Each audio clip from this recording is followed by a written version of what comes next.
மாண்புமிகு உறுப்பினர் திருமதி தாரகை கட்பட். முளவங்கோடு தொகுதிக்குட்பட்ட கோதையாறில் இன்றைக்கு காலையில யானை மிதித்து ஒரு நபர் இறந்து விட்டார். அதற்கு பேரவைத் தலைவர் வாயிலாக கேட்கிறேன், நிவாரணங்கள் ஏதாவது வழங்கப்படுமா?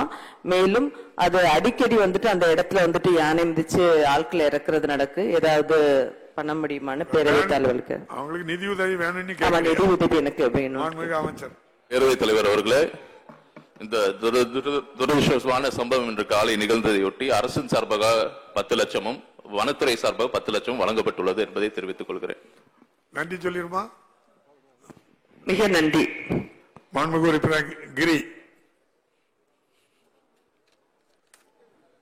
மாண்புமிகு பேரவைத் தலைவர்களே, செங்கம் சட்டமன்ற தொகுதிக்கு உட்பட்ட ஜவ்வாது மலை ஊராட்சி ஒன்றியத்தில் தென்மலை அத்திப்பட்டு ஊராட்சி மேல்பட்டிலிருந்து 16 கிராமங்களை இணைக்கின்ற ஒரு புதிய வனச்சாலையை அமைப்பதற்கு மாண்புமிகு அமைச்சர் அவர்கள் முன்வருவார்கள். வனச்சாலை அமைப்பதற்கு மாண்புமிகு அமைச்சர் அவர்கள் முன்வருவார்கள் என்பதை மாண்புமிகு பேரவை தலைவர் வாயிலாக அறிய விரும்புகிறேன். மாண்புமிகு அமைச்சர் அவர்கள்.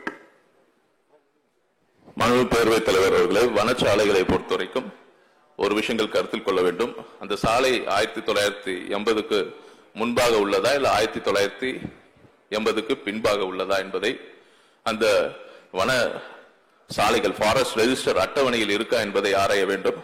அதற்கு ஏற்றவாறு 1980க்கு முன்பாக இருந்தால் அந்த கருத்துரை மாவட்ட வன அலுவலருடன் பெற்று தந்து நிதி நிலைமைக்கு ஏற்ப பரிசீலிக்கப்படும். இதுவே சாலை இல்லை எனில் வனத்துறை மாவட்ட வன அலுவலருடன் வழிகாட்டுதலின்படி பரிவேஷ் போர்ட்டலில் அப்ளை செய்த பிறகு அதற்கான சாத்தியக்கூறுகளும் ஆராய்ந்து கண்டிப்பாக அனுமதிகள் வழங்கப்படும் என்பதை தெரிவித்துக் கொள்கிறேன்.